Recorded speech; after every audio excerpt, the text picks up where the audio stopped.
Hello दोस्तों, स्वागत है आपका अपने YouTube channel hi fi study में। दोस्तों, आज हम एक रेलवे, एसएससी और ग्रुप डी में जो पूछे जाते हैं क्वेश्चंस, एक क्वेश्चन इस टॉपिक से तो पूछे ही जाते हैं। टॉपिक का नाम आपको दिख रहा होगा, टॉपिक का नाम है पॉलीगन बहुभुज। तो देखिए, ये पहले जान लेते हैं कि पॉलीगन बहुभुज क्या होता है। पॉलीगन को जो है हम हिंदी में बहुभुज बोलते हैं। अब नाम से क्लियर हो गया होगा कि पॉलीगन मतलब होता है बहुभुज। अब आप समझ गए होंगे कि बहुभुज क्या होता है। बहु अभुज, बहु अभुज, बहु मतलब बहुत, अभुज मतलब भुजा। बहु मतलब बहुत, अभुज मतलब भुजा। तो बहुभुज क्या हो गया देख लेते हैं थोड़ा सा। कोई एक प्लेन फिगर, कोई एक प्लेन फिगर जिसमें दो से अधिक भुजा हो। कोई भी एक प्लेन फिगर ले लीजिए, उसमें दो से अधिक भुजा होगा, उसको पॉलीगन बोलते हैं। तो दो से अधिक भुजा वाला हम देखिए फिगर बनाते हैं। ये हमारा हो गया, दो से अधिक भुजा होना चाहिए और प्लेन फिगर होना चाहिए। तो इसमें कितना भुजा है? तीन भुजा है। तीन भुजा है तो इसको हम पॉलीगन बोलते हैं, यानी बहुभुज बोलते हैं। एक इसकी बात कर लेते हैं, ये हमारा, इसको आयत बोल सकते हैं थोड़ी देर के लिए। इसमें चार भुजा है, ठीक है, और भी बना सकते हैं। इसमें कुछ ज्यादा भुजा हो जाएगा। चलिए, ये भी हमारा पॉलीगन ही है। तो देख लिए कि त्रिभुज हो गया, चतुर्भुज हो गया। इसमें जोड़ दीजिए 1 2 3 4 5 6 7 8। कितना भुजा हो गया? इसमें 8 भुजा हो गया। इसमें देख रहे हैं तो 3 गो भुजा है। इसमें देख रहे हैं 4 गो भुजा है। इसमें देख रहे हैं 8 गो भुजा। इसमें 8 गो, 5 नहीं 8 गो। लय में लिखा जाता है 3 4 5, तो इसमें 8 गो भुजा है। तो इतना बात तो आप समझ गए कि पॉलीगन यानी बहुभुज क्या होता है। तो वैसा प्लेन फिगर जिसमें दो से अधिक भुजा हो उसको पॉलीगन बोलते हैं। अब प्लेन फिगर होना चाहिए। चलिए, प्लेन फिगर बार बार इसलिए बोल रहे हैं ना, क्योंकि एक बार एफसीआई के एग्जाम में पूछ दिया था क्वेश्चन, क्या पता है, दे दिया था कि निम्नलिखित में से कौन बहुभुज नहीं है, मतलब पॉलीगन नहीं है। दिया हुआ था त्रिभुज, चतुर्भुज, पंचभुज, और उसके बाद एगो दे दिया गया था आपको घन। सब सोचेगा कि भाई सब में तो भुजा है, ये है, लेकिन वो जो बोला कि इनमें से कौन बहुभुज नहीं है, तो उसका आंसर सही होना था हमारा घन, क्योंकि घन जो है प्लेन फिगर नहीं है। इसलिए बार बार हम जोर दे रहे थे घन कैसा फिगर है।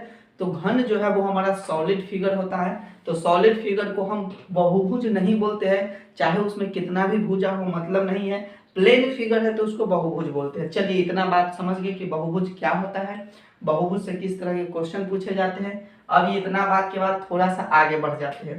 तो देख लिए 3 गो भुजा, 4 गो भुजा, इसमें कितना भुजा? 8 गो भुजा हो गया। अब इससे रिलेटेड क्वेश्चंस क्या बनता है आगे देख लेते हैं कि इस टॉपिक में हमको पढ़ना क्या है। हमको पढ़ना है अब अंतःकोण। क्या पढ़ना है? अंतःकोण। और किसका पढ़ेंगे? अंतःकोण। तो यही बहुभुज का पढ़ेंगे। जो भी इसमें कोण पढ़ेंगे सब बहुभुज का अंतःकोण पढ़ेंगे। अंतः मतलब देखिए, अंत अंत हो गया था ये, अंतः, अंतः मतलब अंदर वाला, अंतः मतलब अंदर वाला कोण होता है। त्रिभुज की बात करते हैं, एक अंदर में यही ना कोण है। तो इसमें देखिए त्रिभुज में कई गो कोण है? तो त्रिभुज में 3 गो कोण होता है। त्रिभुज में 3 गो कोण होता है। चतुर्भुज में देखिए यहाँ कोण बन गया, यहाँ कोण बन गया, यहाँ कोण बन गया, और यहाँ कोण बन गया, अंदर में बन गया।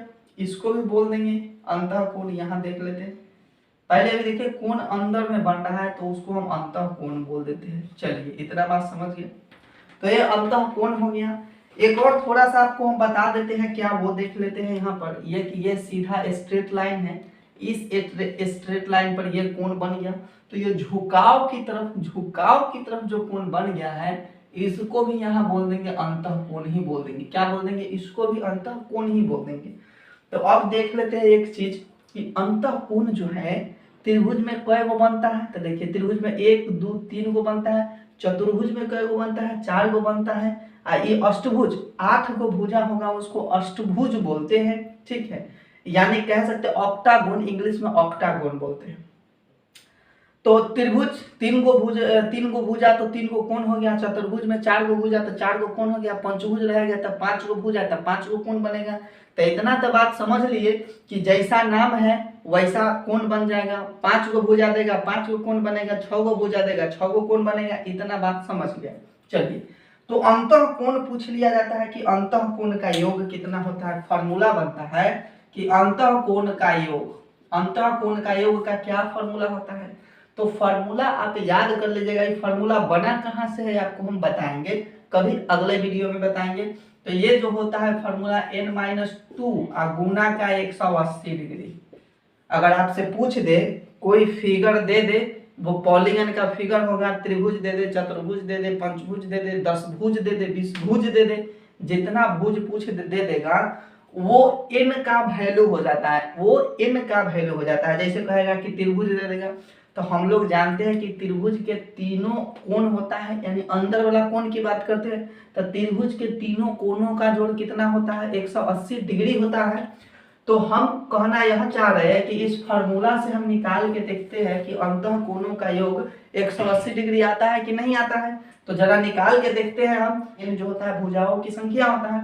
तो हम कह रहे हैं कि त्रिभुज के बारे में कह रहे हैं। किसका हम निकाल रहे हैं? हम निकालना चाहते हैं कि त्रिभुज के अंतः कोण का योग, त्रिभुज के अंतः कोण का योग, कोण योग। चलिए ठीक, अब आप बताइए कि त्रिभुज में कई गो भुजा होता है? तो त्रिभुज में 3 गो भुजा होता है। n को हम कह रहे हैं कि भुजा की संख्या है, मतलब त्रिभुज है तो 3 गो भुजा हो जाएगा। 3 गो भुजा हो जाएगा तो n के जगह 3 रख दिए, और माइनस के 2 हो जाएगा, और गुना 180 डिग्री हो जाएगा। ठीक है, तो यहाँ से क्या कह दीजिएगा कि a का गुना 180 डिग्री, यानी कि सीधा हो जाएगा 180 डिग्री। तो त्रिभुज के तीनों अंतः कोणों का योग 180 डिग्री आ गया।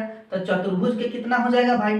तो चतुर्भुज है मतलब 4 गो भुजा, तो 4 गो भुजा है तो n के जगह 4 रखिए, और 4 में से 2 घटाइए तो 2, और 2 गुना 180 मतलब 360 डिग्री। तो ये में 360 डिग्री हो जाएगा चारों कोणों का योग। बात समझ के? अब ये हो गया अष्टभुज हो गया।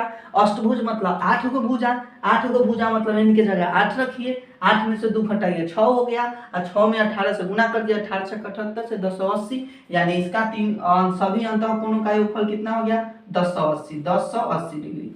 ठीक है, बात समझ गए ना?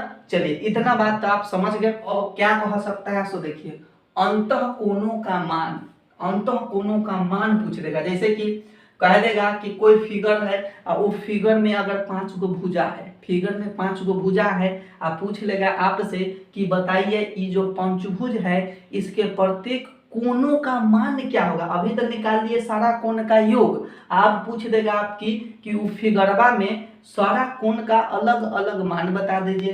तो मान जो है कोणों का मान, यहाँ फॉर्मूला लिखिएगा कि अंतः कोणों का मान, अंतः कोणों का मान पूछ देगा आपसे कि वैल्यू क्या हो जाएगा भाई।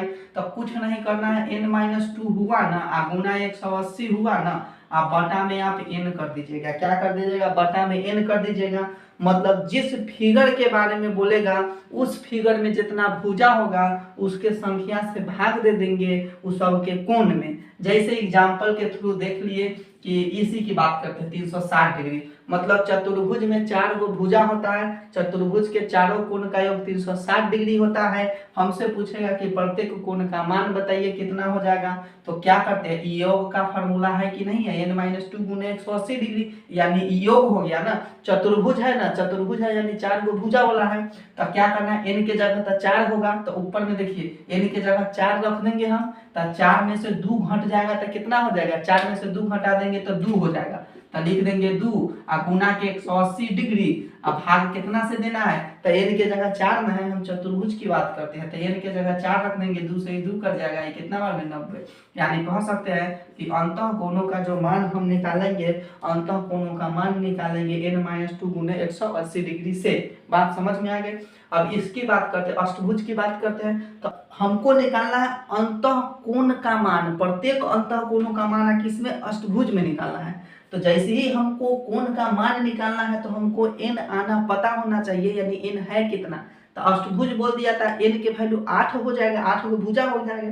क्या करना है, 8 में से n के जगह 8 रखेंगे, 8 में से 2 घटा लेंगे तो 6, और 6 गुने 180 डिग्री, आप बटा में नीचे 8 रखेंगे, 6 से ही 8 कट जाएगा, 2 बार में उधर कट के हमारा जो है अष्टभुज का वैल्यू निकल जाएगा कि प्रत्येक कोण का मान इसमें से कितना होता है। कुछ नहीं करना है, आपको फार्मूला याद होना चाहिए। तो आप जो है अंतः कोणों का योग निकालना सीख गए, फार्मूला यह हो गया। उसके बाद आपसे क्या कि अंतः कोणों का मान कैसे निकालेंगे वो निकल गया। चलिए, अंतः कोणों का मान भी आप निकाल लीजिएगा कि प्रत्येक अंतः कोण का वैल्यू कितना होता है। अब आपसे क्या पूछ सकता है वो देख लीजिए। इसके बाद एक क्या चीज पढ़ना है वो जरा देख लेते हैं। एक चीज से पूछा जाता है विकर्णों की संख्या निकालना। क्या निकालना, आपसे पूछ लिया जाता है कभी कभी कि विकर्णों की संख्या बताइए। तो भाई विकर्णों की संख्या का फॉर्मूला होता है n into N minus three, अब आई का 2 हो जाता है, बटा का 2 हो जाता है। विकर्णों की संख्या का फॉर्मूला याद रखिएगा, n into N minus three by 2। कई बार इससे क्वेश्चन बन चुका है, जैसे कैसे क्वेश्चन दे सकता है वो देखिए। जैसा कहा गया कि किसी पॉलीगन में विकर्ण, पहले विकर्ण क्या है वो समझ लेते हैं। जैसे यही हमारा चतुर्भुज है ना, तो देखिए इसमें ये खींच दिए तो एगो ई विकर्ण हो गया, इधर से ये खींच देंगे तो इसमें दो विकर्ण हो गया, तो ये विकर्ण बोला जाता है, इसको विकर्ण बोलते हैं। तो विकर्णों की संख्या आपसे पूछ देगा, विकर्णों की संख्या पूछ देगा, तो n के जगह क्या रखा जाएगा, n के जगह फिर भुजा रखा जाएगा, n के जगह भुजा रखा जाएगा। तो इसी की बात करते हैं, इसी की बात करते हैं चतुर्भुज की।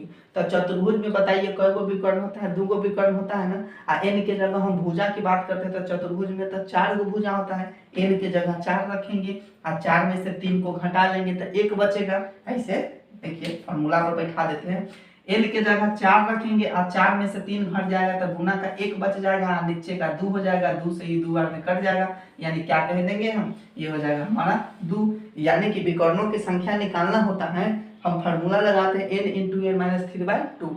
इस पर बेस्ड हम क्वेश्चंस अगले एपिसोड में लाएंगे। तो फिलहाल हम कॉन्सेप्ट को समझ लेते हैं। क्या समझ लेते हैं, कॉन्सेप्ट को समझ लेते हैं। कह देगा कि किसी जो है पॉलीगन में विकर्णों की संख्या 35 है। मान लेते हैं कि विकर्णों की संख्या हमारा 35 है, तो कहता है कि भुजाओं की संख्या कितनी होगी। तो वहां पर आप क्या कीजिएगा, तो n into N minus three by 2 करने जाइएगा ना, तो वहां से आपका क्या बन जाएगा, वो द्विघात समीकरण पर बन जाएगा। क्या बन जाएगा, द्विघात समीकरण बन जाएगा। तो वहां आप ऑप्शन की मदद लीजिएगा। जैसे मान लेते हैं ऑप्शन में रहेगा 10, 11, 12, 13, इस तरह का रहेगा। तो ऑप्शन से कैसे बनाएंगे, सो देखिए विकर्णों की संख्या अगर 35 है तो इधर भी ऑप्शन में से कोई रखने पर 35 आना चाहिए, बराबर है। इसका क्या मतलब, इधर 35 है तो उधर 35 आना चाहिए। तो ऑप्शन में से n की जगह क्या रखिएगा कि 35 आ जाए। देखिए 10 रखेंगे, यहाँ n के जगह 10 रखेंगे तो 2 जो है 10 को 5 बार में काट देगा कि नहीं काटेगा, 5 बार में काट दिया। और यहाँ n के जगह 10 है और 10 में से 3 घटा रहे हैं मतलब 7, और 5 गुने 7 कितना हो जाता है 35। तो सीधा टिक देंगे 10, ऑप्शन को टिक देंगे। तो वहां पर आप द्विघात समीकरण बनाने मत जाइएगा, वहां ऑप्शन की मदद से हम विकर्णों की संख्या निकाल लेंगे। तो ये आज हम पॉलीगन के अंतःकोण बेसिकली किसके बारे में पढ़ लिए हैं, अंतःकोण के बारे में पढ़ लिए हैं। तो अंतःकोण से रिलेटेड जितनी सारी बातें आती है उन सारी बातों को हम बहुत ही अच्छी तरह से आपको बता दिए हैं। अगला जो वीडियो हमारा होगा वो बाह्य कोण के बारे में होगा। जैसे यही त्रिभुज है तो त्रिभुज का ये इसको बढ़ा देते हैं तो ये हमारा बाह्य कोण हो जाता है। क्या हो जाता है, बाह्य कोण हो जाता है। तो अंतःकोणों का योग n माइनस 2 इंटू 180 डिग्री हो गया। तो हम निकाल लिए कि कैसे निकालते हैं, तो n क्या होता है, n भुजाओं की संख्या होता है। अंतःकोणों का प्रत्येक अंतःकोणों का मान पूछ देगा तो n माइनस 2 का गुने 180 या बटा n कर देते हैं। अब उतना दूर नहीं जाना है, फिर जैसे ही हमको बता दिया पंचभुज छठभुज, हम सीधा करेंगे छठभुज है ना, तो 6 में से 2 को माइनस कर लेंगे, 4 गुना 180 या नीचे में 6 रख देंगे अगर मान निकालना है प्रत्येक का। तो विकर्णों की संख्या n into N minus three by 2 हो जाता है। तो इतना बेसिक चीज आप पढ़ लिए हैं। इस पे बेस्ड अगले क्लास में हम क्वेश्चंस को लाएंगे और साथ ही साथ पढ़ लेंगे अगले क्लास में हम बाह्य कोण के बारे में भी। क्या पढ़ लेंगे, बाह्य कोण के बारे में पढ़ लेंगे। उसमें भी इतना जैसा फार्मूला नहीं, उसमें थोड़ा सा ही फार्मूला है। तो आज के लिए इतना ही रखते हैं। अगर सेशन अच्छा लगा हो और चैनल पर पहली बार विजिट किया है, चैनल को सब्सक्राइब जरूर कीजिएगा, वीडियो को लाइक कीजिएगा और अपने दोस्तों तक पहुंचाने का प्रयास जरूर कीजिएगा। तो आज के लिए इतना रखते हैं, फिर मिलते हैं अगले वीडियो में। तब तक के लिए जय हिंद।